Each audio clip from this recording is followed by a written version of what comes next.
So with all the creative energy at our command, let us begin an era of national renewal. We heard the voice of a new president in 1981, a voice challenging us to dream. And let us renew our faith and our hope. We have every right to dream heroic dreams. In an all-out nuclear war, more destructive power than in all of World War II would be unleashed every second. We heard the voice of an outgoing president warn of the nightmares of modern war. A World War II every second. More people killed in the first few hours than in all the wars of history put together. The sounds of war, the sounds of violence would jar us repeatedly, whether captured during an ambush in Afghanistan or from the echoes in St. Peter's Square, a hotel in Washington, or a parade ground near Cairo. There were happy sounds in 1981. 52 Americans held captive in Iran for 444 days came home. 6, 5, 4, we've gone. Americans returned to space for the first time in 6 years. On Earth, airlines had to juggle schedules when flight controllers went on strike and then were fired. And as in every year, there were memorable statements uttered in the arena of public events, words that instantly became quotes. There are contingency plans to fire a nuclear weapon for demonstrative purposes. The president has been shot once in the left chest. It is long past time for us to say, enough. The moment your blood pressure goes up, the moment that you have an ulcer, you're finished as an air traffic controller. They understood the law. They took an oath that they would not strike. I think it's not a case of firing. I think they've quit. We believe events are easily forgotten. Sounds are not so easily forgotten and keep memories alive against the erosion of time. This is Mark Huffman. I'm Bob Moon. And this is The World in Sound. As of now, I am in control here in the White House, pending return of the Vice President, and in close touch with him. The essence of the agreement is, following the release of our hostages, 2 days before he left office, President Carter made an announcement he wanted to make many months earlier. we don't yet know exactly how fast this procedure will go. We are prepared to move as rapidly as possible. All the preparations have been completed, pending the final documents being signed. The U.S. and Iran had agreed on terms for releasing the 52 Americans held hostage since November 4th, 1979. The release, President Carter hoped, would come before he turned over the presidency to Ronald Reagan. It was noon on January 20th. The 52 Americans were still prisoners of Iran. I, Ronald Reagan, do solemnly swear. I, Ronald Reagan, do solemnly swear That I will faithfully execute the office of President of the United States. that I will faithfully execute the office of President of the United States. And will, to the best of my ability, And will, to the best of my ability, preserve, protect, and defend preserve, protect, and defend the Constitution of the United States. the Constitution of the United States. So help you God. So help me God. I congratulate you, sir. Shortly after Reagan completed the oath of office as 40th President of the United States, 2 planes carrying the 52 Americans took off from Tehran. The new president was just concluding his speech at a post-inaugural luncheon. With thanks to Almighty God, I have been given a tagline, the get-off line that everyone wants for the end of a toast or a speech or anything else. Some 30 minutes ago, the planes bearing our prisoners left Iranian airspace and are now free of Iran. Here's how the news of freedom was delivered in towns across America. At the home of Virgil Sickman, family and friends were celebrating the release of the hostages, including a Marine sergeant named Rocky Sickman, when the phone rang. How's it going, Dad? Hey, Colonel Rocky! How you doing? Hello? How's it going, Dad? Hey, hey, what are you doing? Love you all. Hey, Rocky, what are you at? We know we've been watching you all evening. We We keep pinching ourselves all day today. Oh, you kept pinching yourself. For the 52 Americans, it was an odyssey.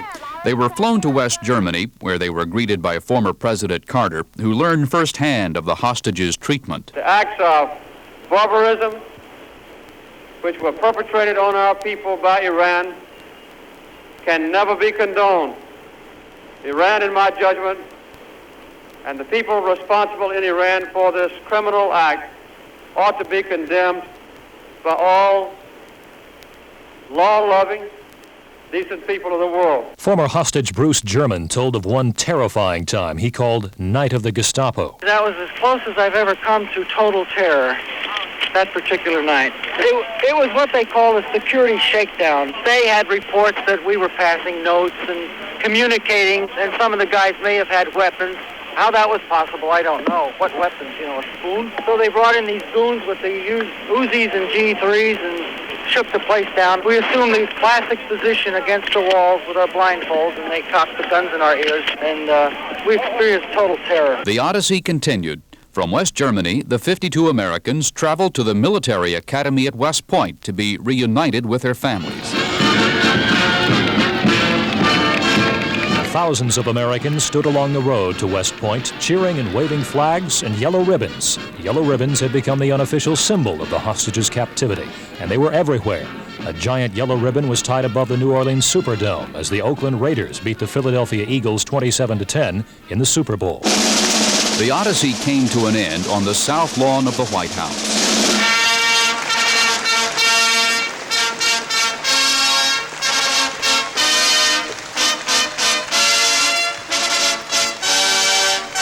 The 52 Americans seized during the tenure of one president came home to be welcomed by another.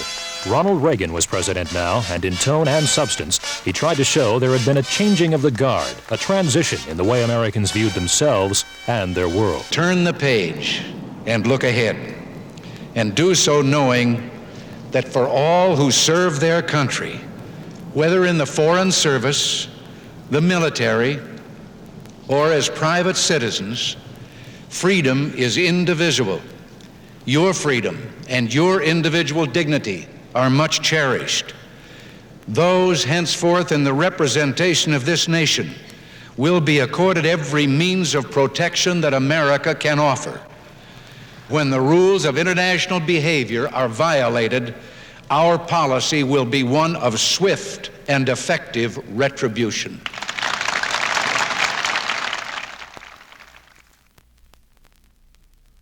President Reagan inherited a shaky economy as he entered the White House, and he sounded the alarm in a speech to the nation in early February. I regret to say that we're in the worst economic mess since the Great Depression. And in a speech to Congress 2 weeks later, Reagan spelled out his economic plan. This plan is aimed at reducing the growth in government spending and taxing, reforming and eliminating regulations which are unnecessary and unproductive or counterproductive, and encouraging a consistent monetary policy aimed at maintaining the value of the currency. Reagan's economic plan was based on an untried theory called supply-side economics.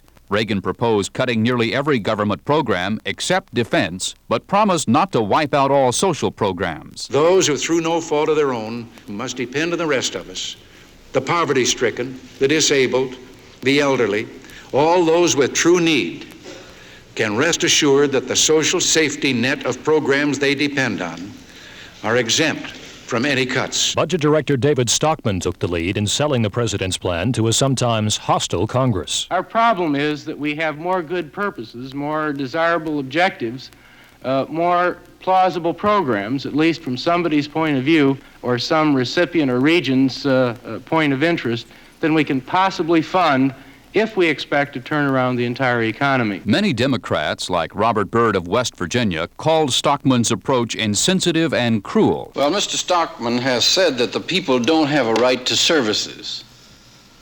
He hasn't read the preamble of the Constitution lately, which says that the purpose of this government is to ensure domestic tranquility, to provide for the common defense, to promote the general welfare.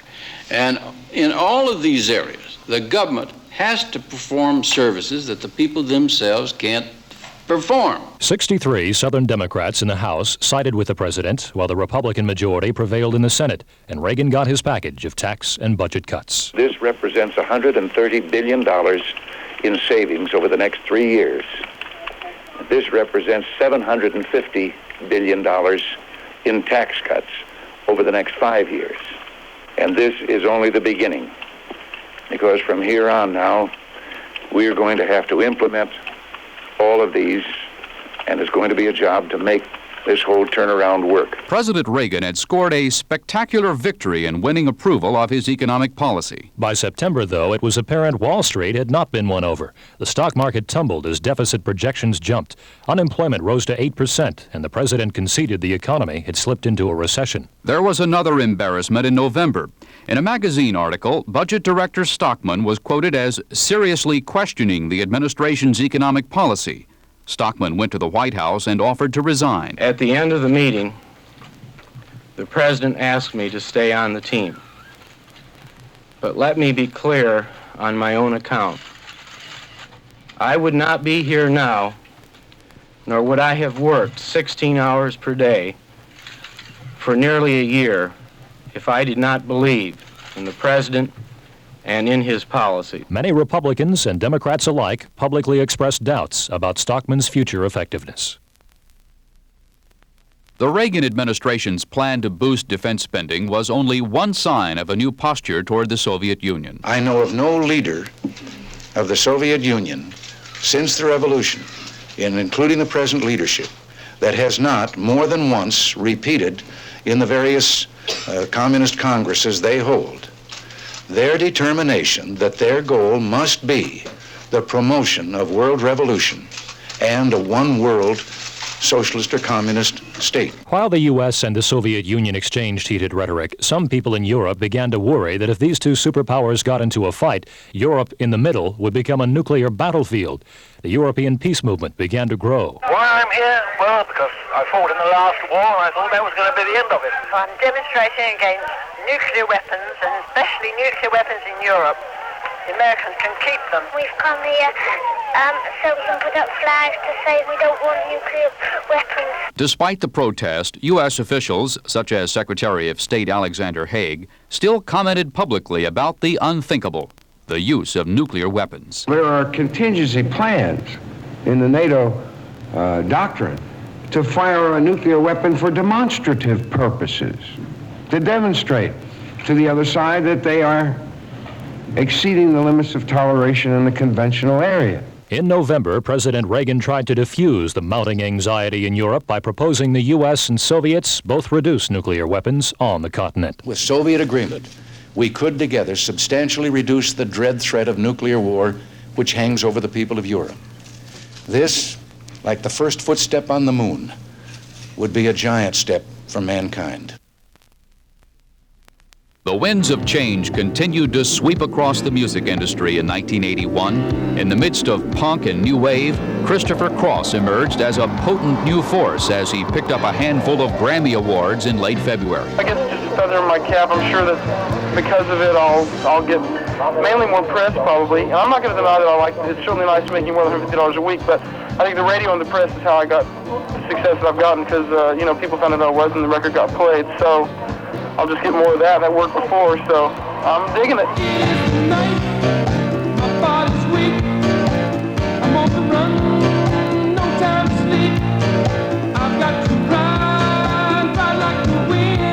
As the music industry gained a new voice, it lost its conscience. Harry Chapin, an artist known for his social causes as much as his music, died in a car accident just hours before a benefit concert. Fans showed up anyway in a tribute to the songwriter's storyteller.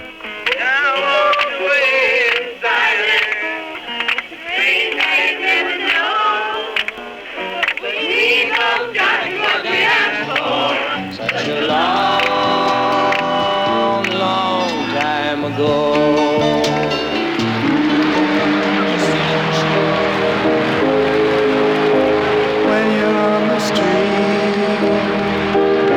1981 also saw the return of a music force from the 60s. Paul Simon and Art Garfunkel, once known collectively as Simon and Garfunkel, performed in New York's Central Park before 500,000 people. It was many things to many people, but to Art Garfunkel, it was just great. One of the greatest pleasures I've ever had in life is harmonizing. And I've missed it. And to make that blend again is a great pleasure. In country music, Dolly Parton went Hollywood, starring in the film 9 to 5, for which she sang the title song. Tell me you're trying to cure a 7-year hate. Less noticed, perhaps, was the emergence of Johnny Cash's daughter, Roseanne, as a country artist in her own right. I feel like country music is changing in a real healthy way right now. It's, if rock is going in one direction, then country music is going maybe in the direction where rock used to be. It's simple, but with contemporary lyrics.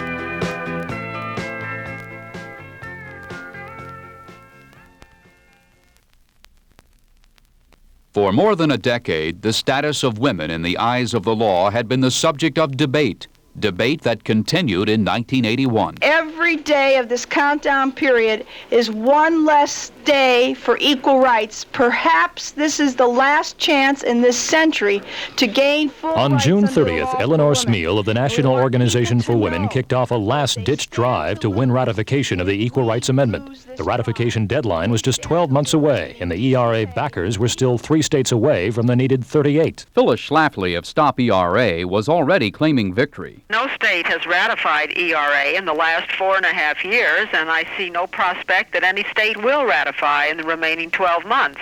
I think the American people have rejected the Equal Rights Amendment. They don't want to be forced into a society in which women must be treated exactly like men. The Supreme Court ruled that women may be excluded from a military draft. Feminist leaders interpreted the ruling as a setback for women. On the street in San Francisco, the view was mixed. I think it's very unfortunate. The Supreme Court obviously thinks that women ought to be kept barefoot pregnant in the kitchen. I think it's a real shame because men who get shot by bullets die just as easily and experience just as much pain as women would, and there's no reason that war should be restricted to men only. I like the decision.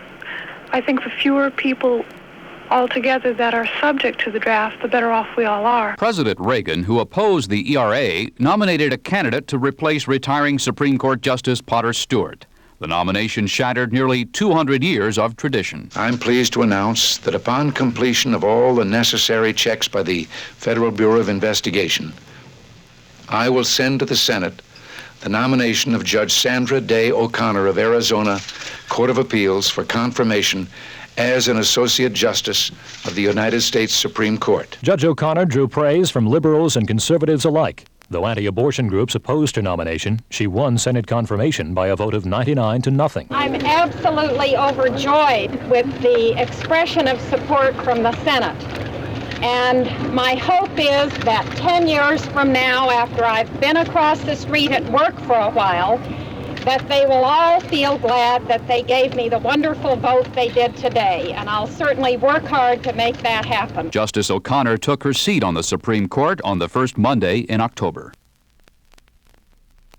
After 2 years of delay, the space shuttle Columbia was finally declared ready for launch. T-minus 9 minutes and holding. Space rookie Robert Crippen joined veteran John Young in the cockpit of the Columbia. On the morning of April 10th, the countdown got as far as T-minus 9 minutes when a computer problem forced yet another frustrating delay. The launch director, George Page, and Center Director Dick Smith have just announced that we will scrub the launch attempt for today. 2 days later, everything went like clockwork as Hugh Harris of NASA proceeded with the countdown. 7, 6, 5, 4. We've gone for main engine start. We have main engine start.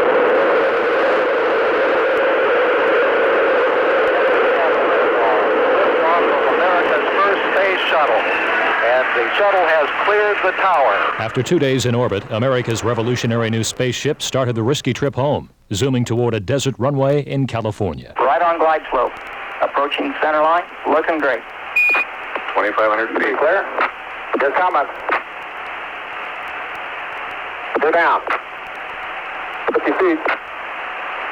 40, 30, 20, 10, 5, 4, 3, 2, 1, touchdown.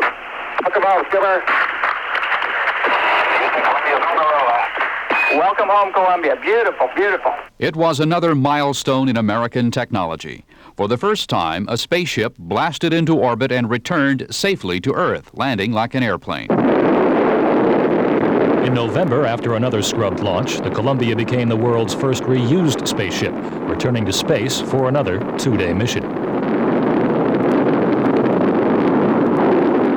The technological success scored by the shuttle in space was in contrast to a failure of technology here on Earth, the failure to control a tiny pest called the Mediterranean fruit fly. It's a close call. It's a difficult call. California Governor Jerry Brown, sensitive to environmentalist complaints about aerial pesticide spraying, tried to eradicate the fly with a ground spraying program instead. I believe that in a free society, when people have their own homes and their own families, that a governor should not, except as a last resort, order aerial malathion invasion of their homes against their will. But after the federal government threatened California's produce industry with quarantine, Brown gave in and ordered aerial spraying. Fleets of helicopters worked around the clock to stop the spread of the medfly. In Kansas City, Missouri, on the evening of July 17th, there was another failure of technology with tragic consequences. Come to the Hyatt Regency immediately. 3 sky bridges fell in. 3 what? Sky bridges holding people from the 3rd floor fell and crashed. Okay. Immediately. Hyatt Regency? Hyatt Regency immediately. At 7 p.m., hundreds of people were gathered in the lobby at the Hyatt Regency Hotel for a weekly tea dance. Hundreds more stood on 2 futuristic aerial walkways over the lobby. Later, 2 dancers remembered that it all happened suddenly. There were no sounds, nothing. People didn't even have time to scream. It just happened so fast. I was facing that direction and just kind of looking out the window across the street.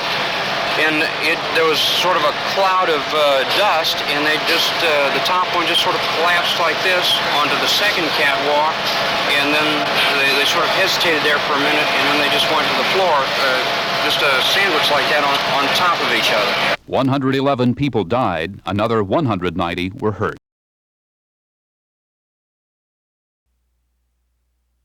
"1981 began with the specter of violence that would become perhaps the major story of the year. The assassination of musician John Lennon in the final days of 1980 set the stage for act after dizzying act of violence. You ever go down to the lands of town, it's a pity and it's a shame. A series of killings which began in 1979 continued into 1981.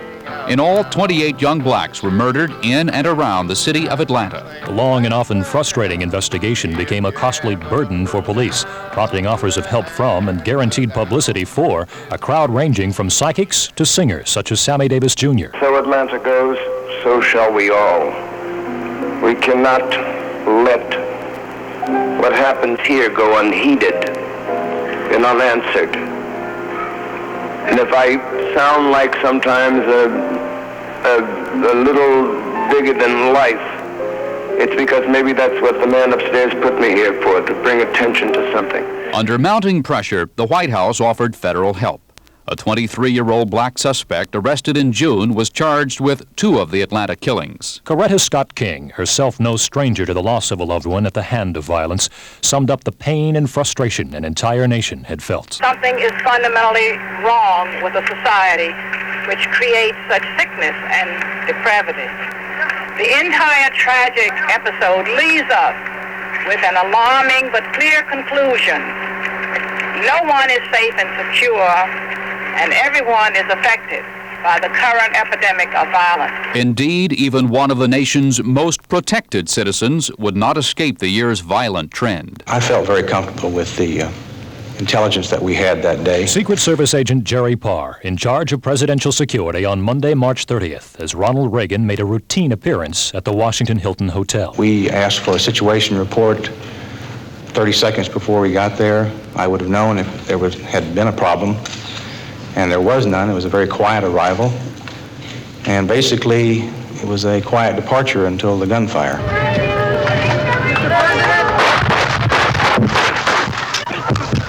About 6 shots. It sounded like someone emptied a revolver right in my ear. Get back! Get back! Get back!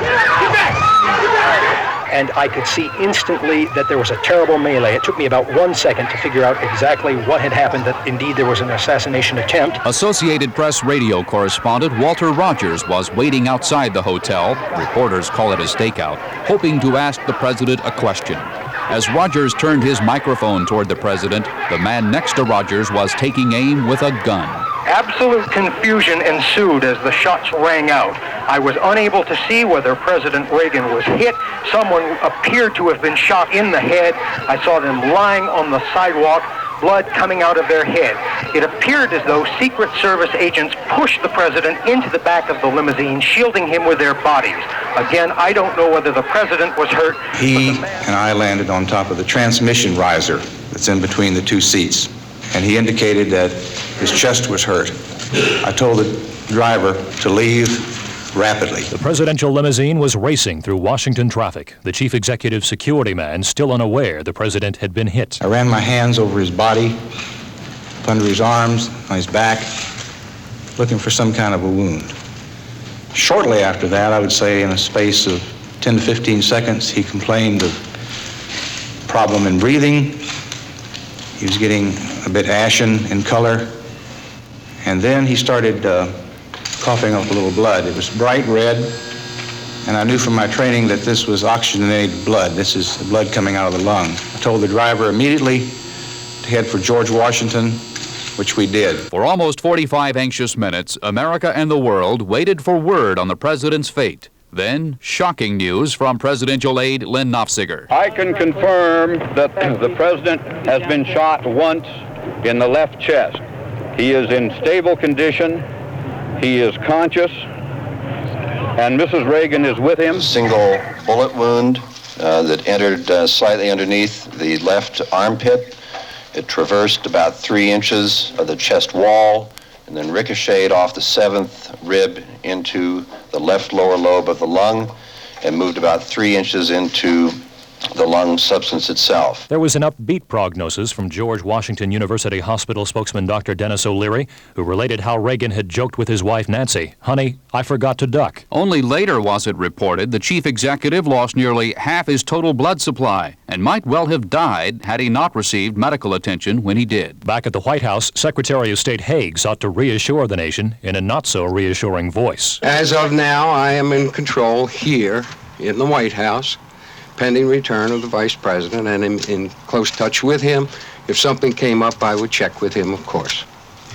We have informed our friends abroad of the situation, the President's condition as we know it, stable, now undergoing surgery, and there are absolutely no alert measures that are necessary at this time or contemplated. The suspect was soon identified as 25-year-old John Hinckley Jr., and there were reports his alleged action was an attempt to win the attention of movie actress Jodie Foster.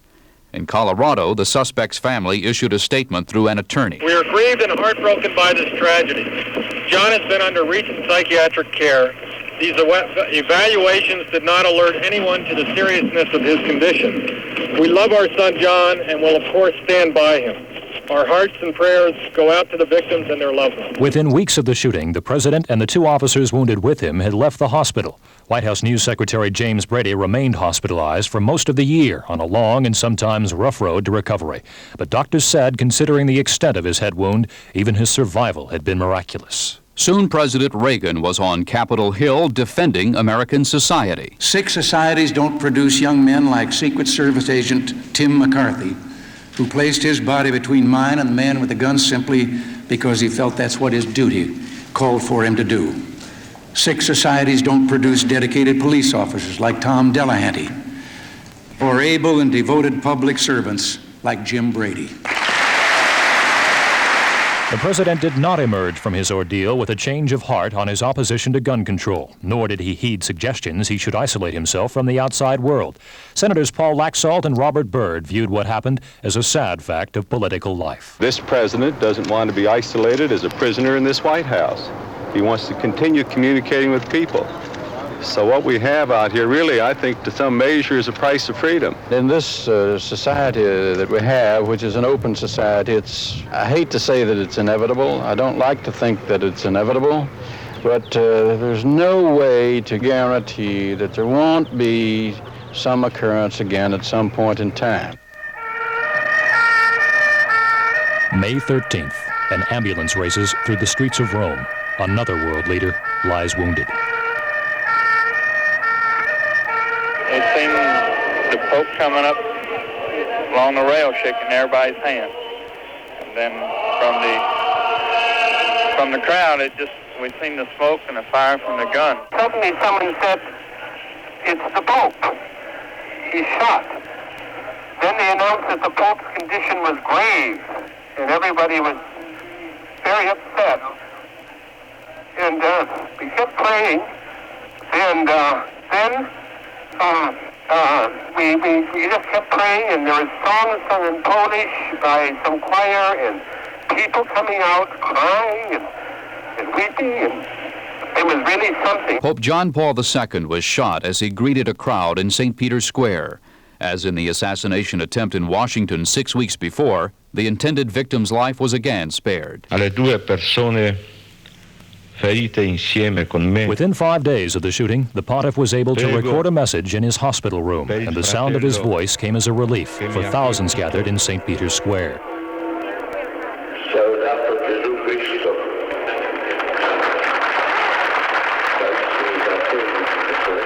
In the weeks that followed the shooting, a prominent Roman Catholic American suggested one way to curb the violent trend. Senator Edward Kennedy, his own family, twice the target of assassins' bullets, said the time for gun control was long overdue. It has been less than 2 weeks since the Pope was shot down, since the hand that was about to be raised in blessing was suddenly raised in pain. It has been less than 2 weeks since we felt the shots that went to the soul of the world. And when the Pope and our President have been wounded, it is long past time for us to say, enough. A world already hypnotized by slow-motion instant replays of attempted assassinations was in for yet another shock. It occurred on October 6th at a military parade near Cairo.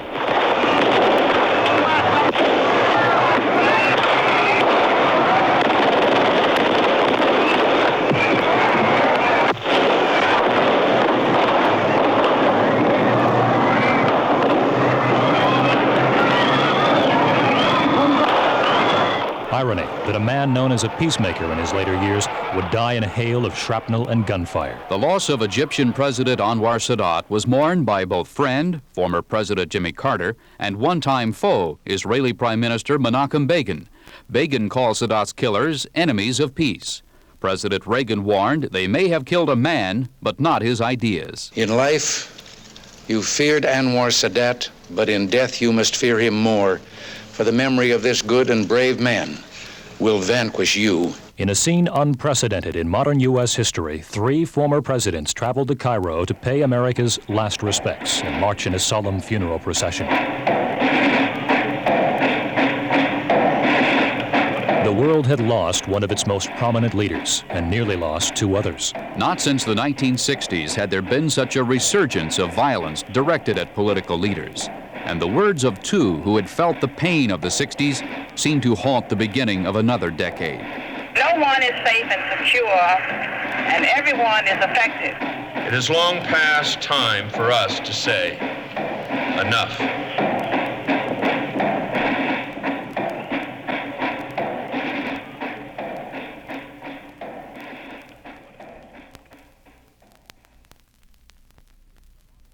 The assassination of Anwar Sadat highlighted the continued instability throughout the Middle East. And the United States was often its center stage, a key player in the Middle East drama. In August, 2 Libyan planes were shot down after they fired on a pair of U.S. jets off the Libyan coast. It was a strong reminder of the Reagan administration's high-profile policy in the region. The president spoke of the importance of Middle East oil to the entire Western world. There's no way that we could stand by and see that taken over by anyone that would shut off that oil. It was that argument the president emphasized in pushing for the sale to Saudi Arabia of some sophisticated radar planes called AWACS. Lawmakers threatened to veto the deal.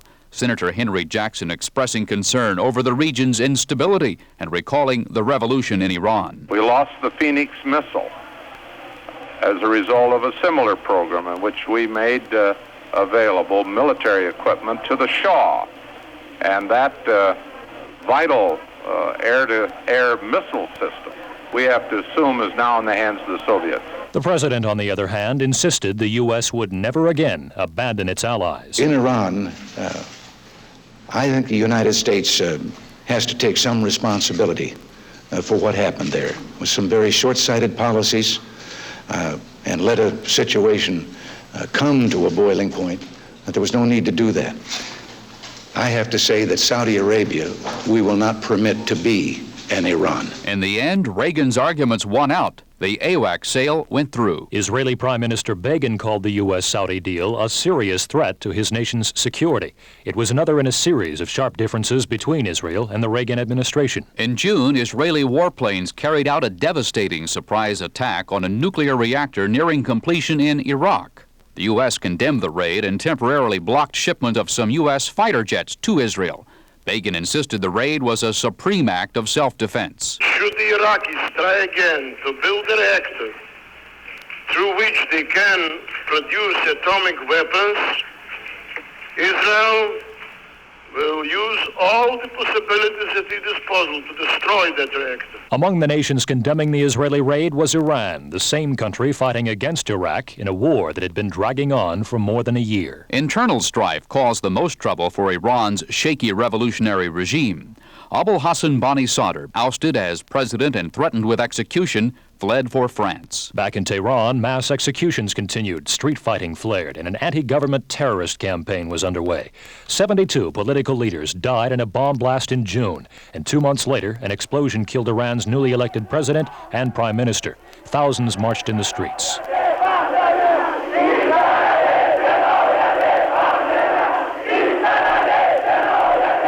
The instability throughout the Persian Gulf and Middle East provided a strategic opening which the Soviet Union used to its advantage. The Soviet shadow over the region was highlighted by the continued occupation of Afghanistan by some 85,000 Russian troops. After invading that country in late 1979, the Soviets had managed to control only the principal cities, while bands of Muslim rebels rule the countryside, ambushing Soviet convoys almost at will.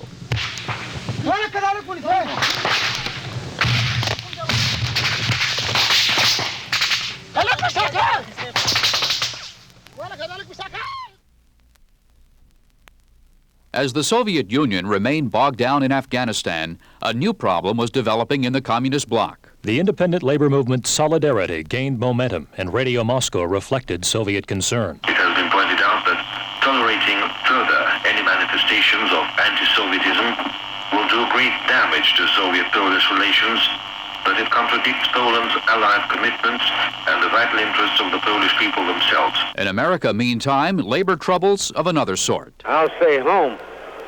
And that's what a lot of people should boycott the park, because these baseball players are making such big money. In June, baseball team owners and players reached the breaking point in their contract dispute over free agent compensation. And in the world of baseball, the word strike took on a new meaning. Well, I don't blame a fan, personally, for being disgusted with it.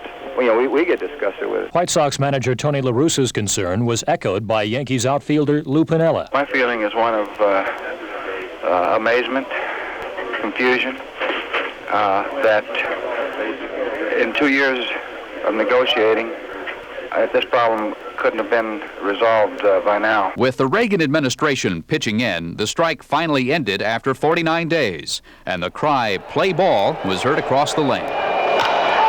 In late October, the Los Angeles Dodgers came from behind to beat the New York Yankees in 6 games and win the 1981 World Series.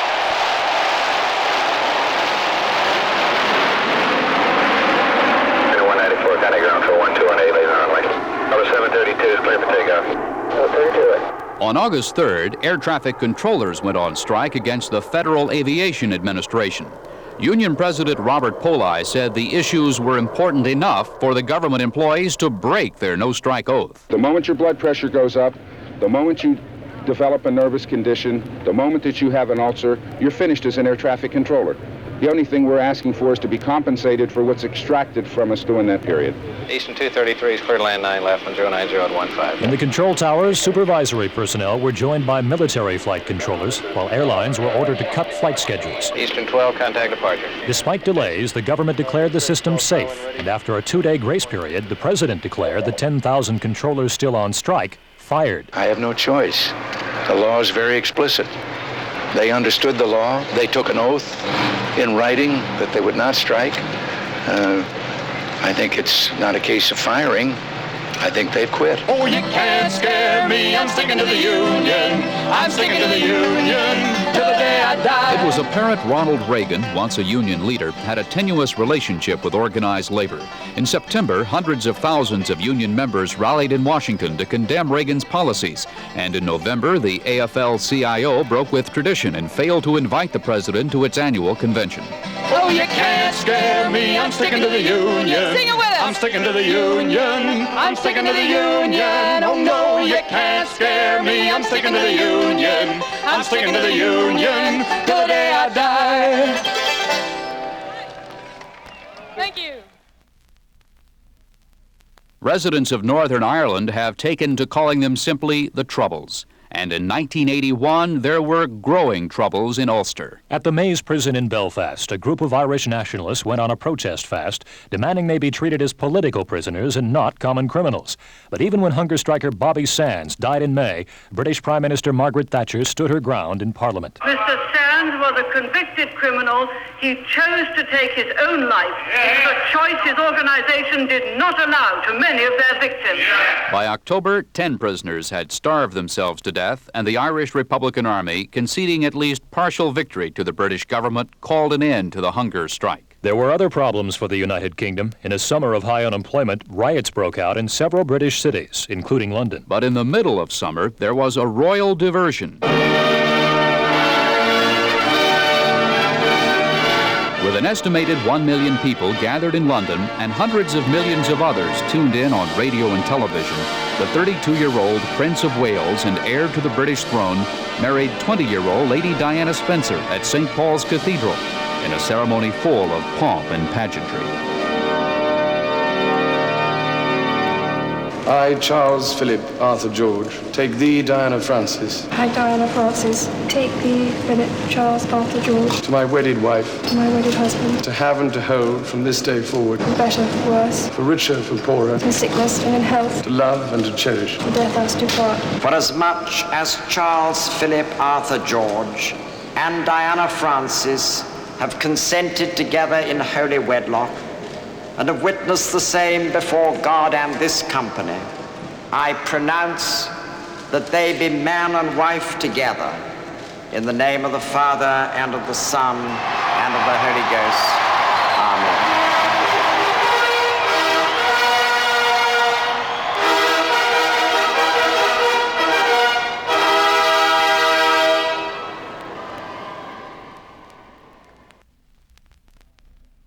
This is my last broadcast as the anchorman of the CBS Evening News. For me, it's a moment for which I long have planned, but which nevertheless comes with some sadness. For almost 2 decades, after all, we've been meeting like this in the evenings, and I'll miss that. Those who have made anything of this departure, I'm afraid, have made too much. This is but a transition, a passing of the baton. That's the way it was in 1981. It was a year of transition. For Walter Cronkite, from anchorman to roving reporter. For the hostages in Iran, from captivity to freedom. For Ronald Reagan, from private citizen to world leader. And for Jimmy Carter, from world leader to private citizen. For the American people, from great society to supply side. For women, from an uphill fight for the ERA to a first-time appointment to the U.S. Supreme Court. For air traffic controllers, from the picket line to the unemployment rolls. And for Prince Charles, from bachelorhood to family life. 1981, a year of transition.